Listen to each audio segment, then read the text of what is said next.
You're tuned into Recovery TV, the voice of hope, with your host, John J. Tassoni Jr. Discussions and information on addiction and mental health issues. Here's your host, John J. Tassoni Jr., with today's guest. Welcome to another edition of Recovery TV, and I'm your host, John Tassoni. Narcan, please get it. You can get it at any store, CVS, Walmart, any store can get it. URI, get it, put it in your purse, put it in your car. It saves lives. We need more of it on the street. My guest today from the Newport Mental Health is Stephanie Rickman and Daryl Williams. Thank you both for joining us today. Thanks for having us. So tell me, Stephanie, what's going on at Newport Mental Health? We are so excited to be here and tell you about how we're expanding services to children at Newport Mental Health. So we have everything from school-based services, which we're looking to expand, because what better way to access children who need mental health services than where they feel safe and comfortable in familiar surroundings. We have outpatient services, enhanced outpatient services. We have a great program called Healthy Transitions. Have you heard of Healthy Transitions? Yep. I have. So ages 15 to 26 for first episode mental illness. And we have the ICAPS team, which is our in-home child and adolescent psychiatric services. It was conceived at Yale and has served about 15,000 families in Connecticut.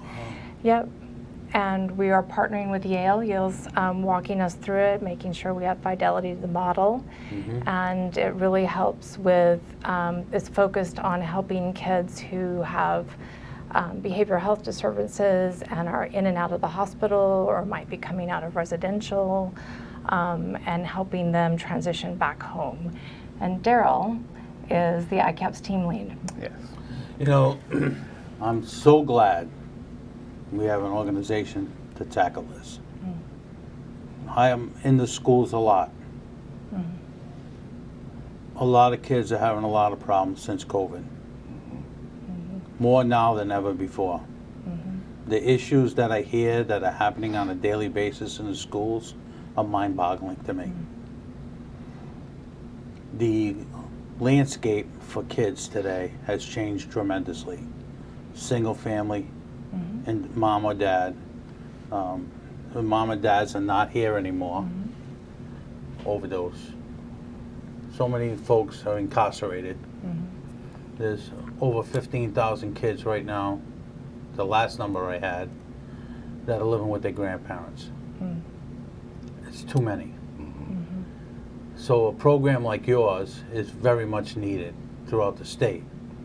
So I'm hoping that somebody from the Northern Rhode Island will grab this same program, or you guys expand to Northern Rhode Island, because Newport, I don't want to say you're on an island by yourself, but you're on an island by yourself, and you got to get over the bridge in order to get more kids help. Now, I don't know if that's something in the plans of Newport, but it's very much needed, because if we don't tackle this issue with kids as we speak today, it's only going to get progressively worse. And those individuals who need help will end up either at the ACI, or they'll end up in the hospital, or they'll be on Medicaid or Medicare, and those numbers are going to go through the roof. So Daryl, tell me what you do for this number 2 CAP home care. So I am the team lead supervisor for the ICAPS team. What we have a clinician and a case manager that would basically go in and meet the families and kind of build a rapport with the families, while we have a 3-step stage where we introduce ourselves in the assessment engagement stage, and then there's a work and action stage, and then there's a discharge and planning. So we go in to really familiarize ourselves with the families. We would like to become a part of the family, so that we can kind of get in-depth, deep into what those issues are, identify with the child what mental health or issues that they're having, Now, there has to be a certain diagnosis in order for the child and the family to enter into the program. Who does that? We have a medical team that would Okay. do the assessment, and we would then get the referral for the team, and then we would do kind of take a quick look at which team would be best fit for that family. Right. So we definitely want to build a good working relationship with the family in order to kind of find out what's going on, where we need to prioritize to go in and work with them on their issues. You know, even the youngest ages of kids in daycare has raised a lot of red flags Absolutely. with these kids. And I'm glad that, you know, you go right into the home, Yeah. which is a lot different from getting an assessment at a school or a daycare center. At least they're in their own environment. And there's a lot of issues, whether it's behavioral issues, whether it's you know, some of the diagnosis that these doctors are coming up with. How does your organization, when you do this, when you go into a home and you make an assessment of Johnny, what's next? After you make the assessment, what's next? So there is the three domains. So we have the individual, we have the family, and we have the community. Our first step in going into that home is to relate and get to know the child. We want that child to be able to trust us. We want him or her to be able to talk to us, tell us about their feelings so that we can really kind of narrow down where we need to start with that child. Once we figure out where that priority identified issue is with the child, we bring the family together and we work on communication. We have this thing, what we call mentalizing, and that is helping that child when he's dysregulated or she's dysregulated, teach them how to regulate themselves. We also teach the parents or guardians how to regulate themselves as well so that they can be able to hear that child speak to them, and there's that communication. So now we're developing a sense of role modeling and how to respond to these crises for the children. We know that if they do become very upset, angry, or dysregulated when it comes time to making that decision that may push them one way or the other, we want them to be able to have informed information, informed feelings, be able to identify where those negative feelings are coming from and be able to address them. You want to know something? I'm going to tell you something right now. What's that? Any child who goes into the school, the parents should go and take a class on how to deal with this stuff. Because when I go into the schools and I see the behavior that is allowed, no fault of the teachers at all, but when they're coming from the home, where there might be just one parent, Right. or maybe just the grandparents, and no one wants to say no anymore. Everyone says, you know, well, let little Jimmy do what he needs to do. That's not helping the child. It's enabling, yes. It's, right, exactly. You just took the words right out of my mouth. But it is a huge problem now. Yeah. You know, and somebody said to me, you know, maybe they ought to have parenting classes. Well, you know, the horse is already out of the barn. Right. You know, we need to educate these parents. Yes. Even the people who may want to become parents at some day should take some sort of a class to say, you know, how do I handle it? Should I do it this way? Should I do it that way? Should I do it that way? But I got to take a break, and we'll talk more about that when we come back. You're watching Recovery TV, and I'm your host, John Tassoni. We'll be right back with Newport Mental Health after these messages. Now, back to Recovery TV with your host, John J. Tassoni Jr. Recovery TV is made possible by our supporting sponsors and our title sponsor, AdCare. Now, here's John and today's guest. Welcome back to Recovery TV, and I'm your host, John Tassoni. Newport Mental Health is in the house. Daryl and Stephanie, thank you both for joining us today. I want to ask you a question, Daryl, about when you go into the homes. Is it hard for parents to open up to you? You know, why are you there in the beginning? Is it a phone call to Newport Mental Health? Is it a referral from a doc? How do you get to go into homes? All of those. So we do get referrals. We do get individuals or families that call in and want the help. Now, again, we're new, so we're still kind of rolling it out. But it's been my experience walking or engaging. First off, it's sometimes difficult. So we have to sell the program. So, you know, with someone that's in this field, you know, they have to have a passion to do it. So you really want to have that energy and kind of like the positive type of aura that you want our clients or potential clients to see. If that is done in a manner where it's inviting and non-threatening, then you usually have a pretty good opportunity to get in. Now, once you get in, you have to be able to get the mom and the little kiddos to at least be interested. So we have this word we call curious. We want to get curious and keep them curious. So as long as we're presenting this as we're just here to help, we're not threatening. We do want to keep agencies like DCYF from intervening into your lives, because once that happens, it becomes very difficult.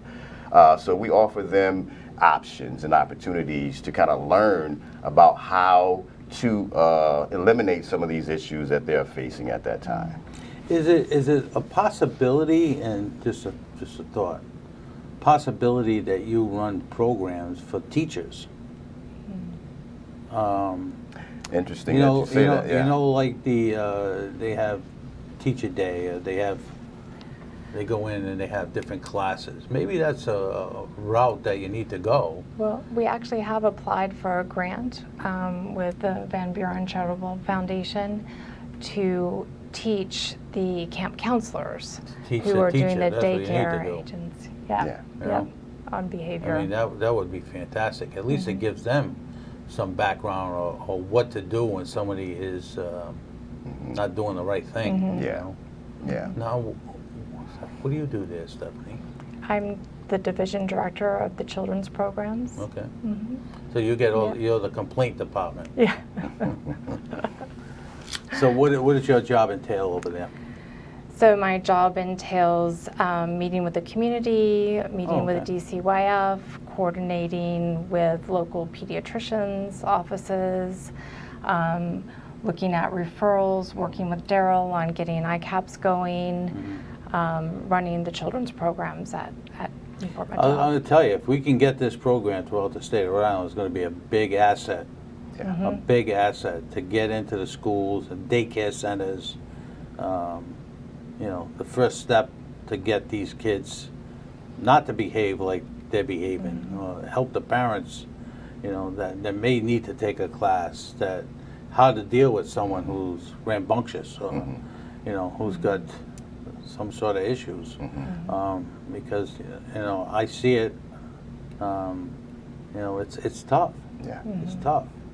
You know, there's a lot of things going on in the world today that are affecting the kids. I mean, I have conversations with my grandson, who's 10, about things that are happening in the world, and they're smarter than what you think. Yes. Yeah, they are. You know, kids are talking in school. You know, kids are definitely, you know, they're well versed in what's going on. The TV issues. You know, I took him to a game the other day, the Providence Bruins game with his buddy, and I hear them talking about what happened in the schoolyard. You know, so they know. Yeah. You know, they know. But it sounds to me that this program should be done statewide to give everybody an opportunity how to handle these particular issues. And we probably won't have all these issues that we have currently in the schools if people are trained. You know, I mean, I say that all the time with training. I mean, substance use and mental health, the more training we can do, the better off we'll be. You know, we spoke the other day with the National Guard. We spoke with the police. Everyone needs training in today's society. Yeah, but we took the training 20 years ago. Well, 20 years ago and today is a lot different. Yeah. You know, you need to be upgraded on the training and constant training. Yeah. You know, it doesn't stop at the doorway. You got to open the door. You got to do the things that you need to do. More initiatives are rolled out, like yours. I never heard of that until you just told me that today. Yeah. Yeah, we're brand new. Well, I mean, from me saying that, how many people that are watching the program, they have no clue, no clue what's happening out there. Yeah. So the more that we can get the word out, the better off that the parents will be, the schools will be, the daycare centers will be. Your job will probably be a little bit easier. I'm not going to say they're going to do away with your job because it'll never happen. Right. Because it's something that needs to be rolled out and rolled out in the right way so people are comfortable on talking to their children about what you say, Yes. what to do, how to do it. You know, the issue today of kids that have tantrums, that are not well behaved, those kids need to be reeled in order to be, because if you don't reel them in now, when they're 18, 19 years old, when I worked at the training school, I used to talk to those kids all the time. Listen, if you don't get your emotions and you don't behave, you're going to end up in the Cranston Hilton. And they all look at me. What's the Cranston Hilton? I said, that's the ACI.